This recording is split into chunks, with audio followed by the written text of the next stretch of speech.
বাদশা হারুন স্বপ্ন যুগে যখন দেখতে পাইলেন আল্লাহ তাবারাকা ওয়া তাআলা তাকে বললেন, ও বাদশা হারুন, তুমি একটি মসজিদ নির্মাণ করো, আমি আল্লাহ তাআলা তোমার কাজের উপর সন্তুষ্ট। তুমি যে রাষ্ট্র কায়েম করছো, ইসলামিক নিয়মে রাষ্ট্র পরিচালনা করছো, দেশ চালাচ্ছো কোরআনের আইন দিয়ে, ইসলামের রীতিনীতি অনুযায়ী, ইসলামের সংবিধান অনুযায়ী তুমি রাষ্ট্র পরিচালনা করছো। আমি আল্লাহ তাআলা তোমার রাজনীতিতে বড় খুশি। এখন আমি চাই আমি আল্লাহর জন্য একটি মসজিদ নির্মাণ করো। বাদশাহ হারুন রশিদ ঘুম থেকে জাগার পর সকাল যখন হলো বা রাজ্যের কার্যক্রম পরিচালনা করবে, এমন সময় সমস্ত নেতাদেরকে ডাকলেন, এমপি মন্ত্রীদেরকে ডাকলেন, নেতা পেতাদেরকে সমস্তদেরকে একত্রিত করলেন, জমায়েত করে ডাক দিয়ে বললেন, ও আমার নেতার দল, ও আমার নেতারা, ও আমার নেতৃত্বস্থানীয় লোক, সবাই শোনো, আল্লাহ তাআলা আমাকে স্বপ্ন যুগে দেখিয়েছেন আমি যেন একটা মসজিদ নির্মাণ করি। আল্লাহ তাআলা আমাকে হুকুম করেছেন, আমি স্বপ্ন যুগে আদিষ্ট হয়েছি একটা মসজিদ নির্মাণ করার জন্য। এখন তোমরা কি বলো, তোমাদের কি পরামর্শ, তোমরা কে কিভাবে সহযোগিতা করবে, করো, আমি একটা মসজিদ নির্মাণ করতে চাই। এইভাবে পরামর্শ করলেন। পরামর্শ আমাদের দেশে আছে না নাই? আছে, কিন্তু আমাদের দেশে মসজিদ নির্মাণ হয় না? মডেল মসজিদ আসেনি বাংলাদেশও, বড় বড় মসজিদ। হ্যাঁ, আমরা অনেক সময় দেখা গেছে কি আরেকজনে টেহা দিছে, মসজিদ করে দিছি আমার নামে। কার নামে? হ্যাঁ, ইমাম সাহেব আমার ক্ষমতা আছে তো, এই জন্য টেহা দিছে আরেকজন, হেয়ার নাম নাই, আমার নামে মসজিদ। আমাদের দেশে বড় বড় অট্টালিকার মতো মসজিদ করা হয়েছে। এই মসজিদগুলোর নাম যার নাম, তার এখানে কোনো 1 টাকাও অনুদান নাই। আল্লাহ, এরকম আছে না? আমরা ওই দেশে বসবাস করি। যাই হোক, বাদশা হারুন নেতাদেরকে ডাক দিয়ে বললেন, মসজিদ নির্মাণ করব, তোমরা যে যেইভাবে পারো, কেউ টাকা পয়সা দেবে, কেউ পরামর্শ দেবে, কেউ শ্রম দেবে, যে যেইভাবে পারো সহযোগিতা করো। আমি আল্লাহ তাআলার রাজি সন্তুষ্টির জন্য, মানুষ সালাত আদায় করার জন্য একটি মসজিদ নির্মাণ করব। বাদশা হারুন এইভাবে নেতাদের কাছে সহযোগিতা চাইলেন, কারণ আল্লাহ তাআলার ঘর নির্মাণ করতে, ভালো কাজ করতে, কোরআনের ঘর প্রতিষ্ঠা করতে, নামাজের ঘর প্রতিষ্ঠা করতে আমরা এককভাবে যদিও পারি, তবুও সমস্ত মুসলমানের কাছে সহযোগিতার হাত বাড়াই, কারণ এটা অনেক অনেক নেক কাজ, অনেক ভালো কাজ। এই জন্য সমস্ত ঈমানদার যেন এই কাজে অংশগ্রহণ করে নেক আমল করতে পারে, এই জন্য সমস্তের সহযোগিতা প্রয়োজন, সহযোগিতা চায়। এইভাবে বাদশা হারুন সহযোগিতা চাইলেন। সহযোগিতা চাওয়ার পর মসজিদ যখন নির্মাণ করা শুরু হয়েছে, মসজিদের কাজ চলতেছে। এই কাজ চলা অবস্থায় একজন বৃদ্ধ মহিলা, ভিক্ষুক মহিলা, গরিব মানুষ, ভিক্ষা করে, স্বামী নাই, সন্তান নাই, তাকে লালন পালন করার মতো, কামাই রুজি রোজগার করে খাওয়ানোর মতো কেউ নাই। এত অসহায় একটি মহিলা, তার কানে এসে এই আওয়াজ পৌঁছালো যে বাদশা হারুন রশিদ একটি মসজিদ নির্মাণ করবে, আর এই নির্মাণ করার জন্য দেশের সমস্ত জনগণের কাছে সহযোগিতা চেয়েছে। এই মসজিদ নির্মাণের ব্যাপারে এই মহিলা ওয়াজ শুনেছে, হুজুরদের থেকে বয়ান শুনেছে যে মসজিদ নির্মাণ করলে পয়গম্বর সাল্লাল্লাহু আলাইহি ওয়াসাল্লাম বলেছেন, যদি কেউ মসজিদ নির্মাণ করে তার জন্য আল্লাহ তাআলা জান্নাতে ঘর নির্মাণ করে দেবে। এই ওয়াজ এই মহিলার কানে পৌঁছার পর মহিলা এই ওয়াজের আমল করতে যাইয়া বাদশা হারুন রশিদের এই মসজিদে কিছু টাকা দান করবে, অল্প কিছু টাকা, 1 টাকা, এইরকম পরিমাণ অল্প টাকা। এই টাকা হাতে নিয়া বাদশা হারুন রশিদের দরবারে যাইয়া উপস্থিত হয়ে রাজার যে সৈনিক আছে, যে গার্ড আছে, সিকিউরিটি গার্ড আছে, তাদেরকে বললেন, ও বাদশার গার্ড, পাহারাদার, তোমরা যাও, বাদশার নিকট বলো, আমি একজন অসহায় মহিলা, আমি তার মসজিদ নির্মাণ করার জন্য কিছু সহযোগিতা করতে এসেছি, আমাকে যেন বাদশার নিকট আসার অনুমতি দেওয়া হয়। বাদশার কাছে তো সরাসরি যাওয়া যায় না, কি বলেন? সিকিউরিটি গার্ড, দারোয়ান। এখন মুয়াজ্জিন সাহেব আইয়া যদি কয় একজন দানবীর আইছে, কি আইছে? হ্যাঁ, ডোনার, ঢাকা শহরের থেকে অথবা আমেরিকা জাপানের থেকে আইছে, আপনারা খুঁজতে আছে, ইমাম সাহেবের বসে থাকবো, হ্যাঁ খাইছে রে, আমেরিকার থেকে বলে আইছে ডোনার মসজিদে, নিশ্চয়ই লাখ টাকার নিচে হবে না। এইরকম পাহারাদার যাইয়া বললেন বাদশা হারুন, একজন ডোনার এসেছে, আপনার সামনে আসার অনুমতি চাই। আল্লাহু আকবার। এইবার বাদশা বললেন, নিশ্চয়ই আমার এই কোটি কোটি টাকার সম্পদ মসজিদ নির্মাণ করতে নিশ্চয়ই বড় কোনো ডোনার এসে উপস্থিত হয়েছে, যাও তাকে ফুলের মালা দিয়ে স্বাগত জানিয়ে সসম্মানে আমি বাদশার দরবারে উপস্থিত করো। সুবহানাল্লাহ। এইবার দারোয়ানরা যাইয়া দৌড়াইয়া ওই মহিলাকে সসম্মানে বাদশার সামনে নিয়ে আসলেন।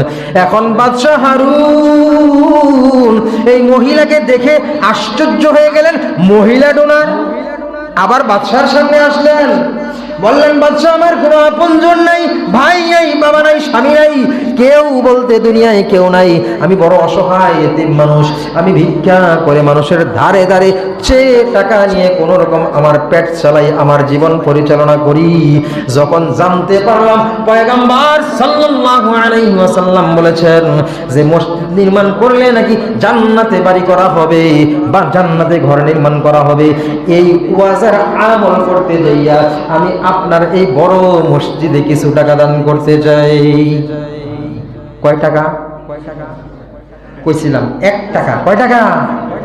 এই কথা শোনার পরে বড় ডোনারে ফুলের মালা দিয়া মসজিদের গেইটে সাজাইয়া আদর যত্ন কইরা হালান হালান জানাইয়া আনার পরে যদি কয় 5 টাকা দেব, মেজাজটা কেমন হইব ইমাম সাহেব? আরে এইটা কই কি, আমরা খবর দিয়ে আইলো আমি ডোনার, এখানে এবার 5 টাকা 10 টাকা দিব, এটা কোনো কথা হইলো? হ্যাঁ দেখছো নি কারবার? এই বেরিয়ে কয় আমি 1 টাকা দেবো। এবার বাদশা হারুন ধমক দিছে, যাও টাকা নেন। টাকা নেবে তো দূরের কথা, ডোনারকে স্বাগত জানিয়ে আনা হয়েছে, উনি বলছে 1 টাকা দেবে, ধমক দিয়ে পাঠিয়ে দিলেন, যাও। মহিলা মানুষ পুরুষের সামনে আসছো, আবার 1 টাকা দান করতে আইছো, নাম দিছো ডোনার, দানবে।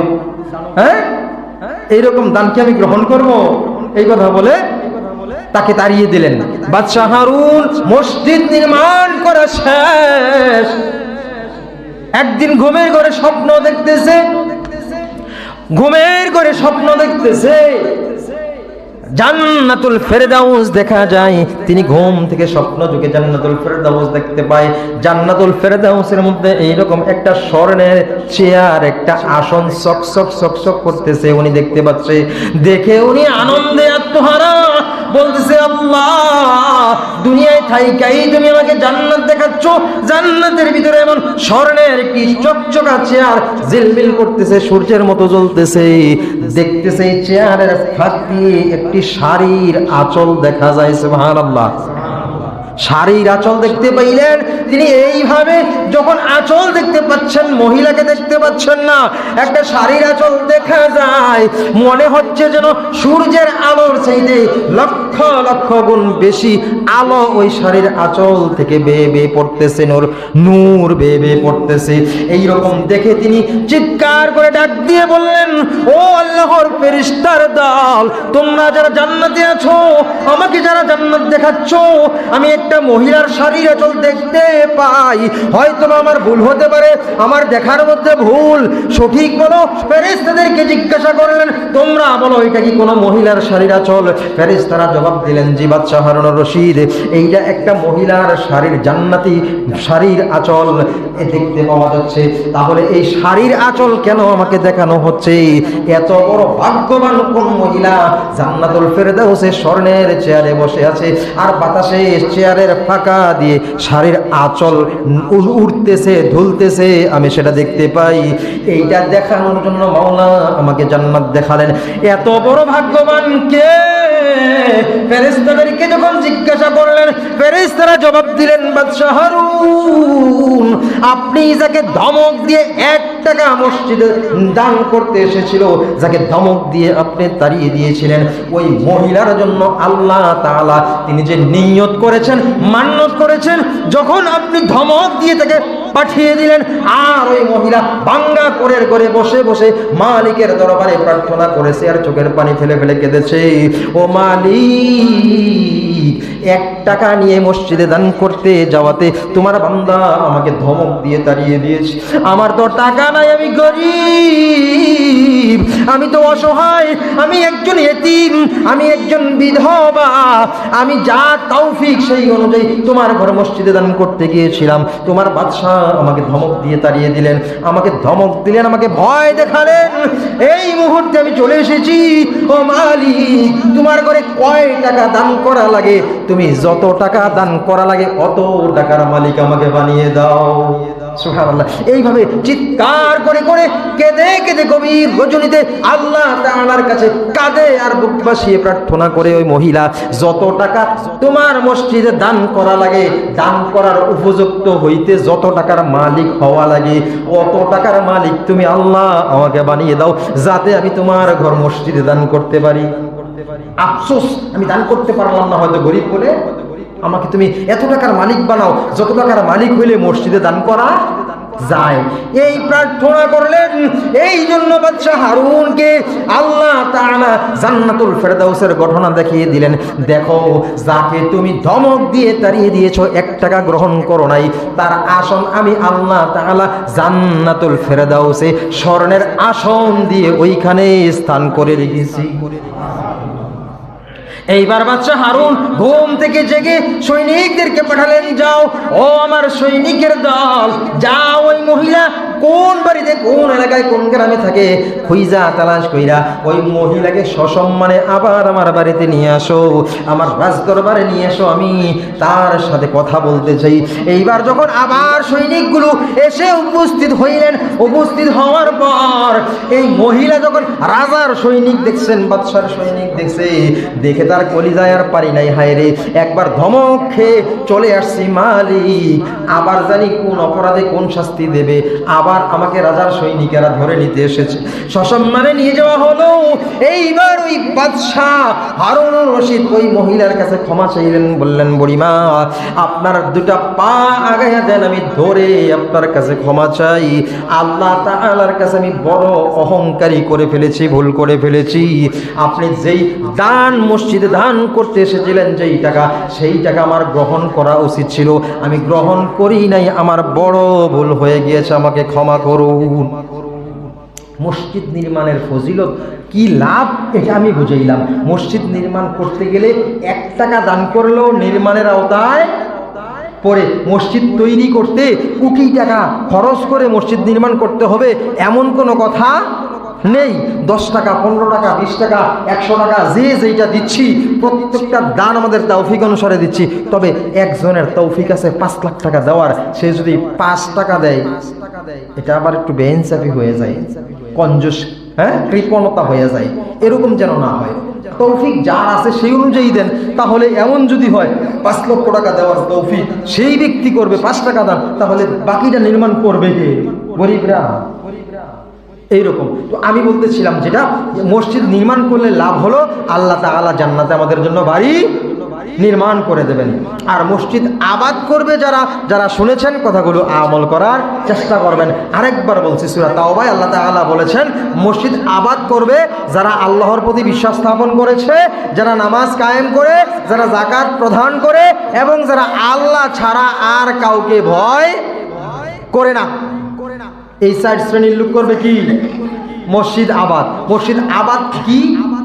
মসজিদ আবাদ কমিটিরা করবে, মুসল্লি ধাক্কা দিয়ে বসে থাকবে, মসজিদের কমিটিরা এনে আবাদ করব, কমিটি ধাক্কা দিয়ে বসে থাকবো, মুসল্লিরা এনে আবাদ করব, এইবার 2 পক্ষে ধাক্কা দিয়ে বসে থাকবো, ইমাম সাহেব এনে আবাদ করব। আমি বললাম আবাদের আওতায় কে? মুয়াজ্জিন, মুসল্লি, মুতাওয়াল্লি, কমিটি, তারপরে ইমাম সাহেব, যারা আছে সবাই মিলে যে কাজটা করছে সবটাকেই কি আবাদ বোঝানো হয়। সবাই মিলে মসজিদ করে বসে থাকলে হবে না। এই ফজিলত দেখাইলাম কার জন্য? যিনি মসজিদ নির্মাণ করে শুধু তার জন্য না, মসজিদ নির্মাণ করে এবং মসজিদের হক আদায় করে, মসজিদে এসে নামাজ করে, নামাজ কায়েম করে তার জন্য, তাই না? যিনি মসজিদ নির্মাণও করে আবার এটার মধ্যে এসে কি করে? নামাজ আদায় করে। ঠিক আছে, শুধু নির্মাণ করেছে, নামাজ পড়ে না, তার জন্য জান্নাতে ঘর নির্মাণ হবে কিনা আল্লাহ তাআলা ভালো জানেন। শুধু নির্মাণ করে বসে থাকলে হবে না। আমাদের দেশে এমনও রেকর্ড আছে, এমনও ইতিহাস ঘটনা দেখা যায়, বিধর্মী ধর্ম নাই সেও মসজিদ নির্মাণ করছে।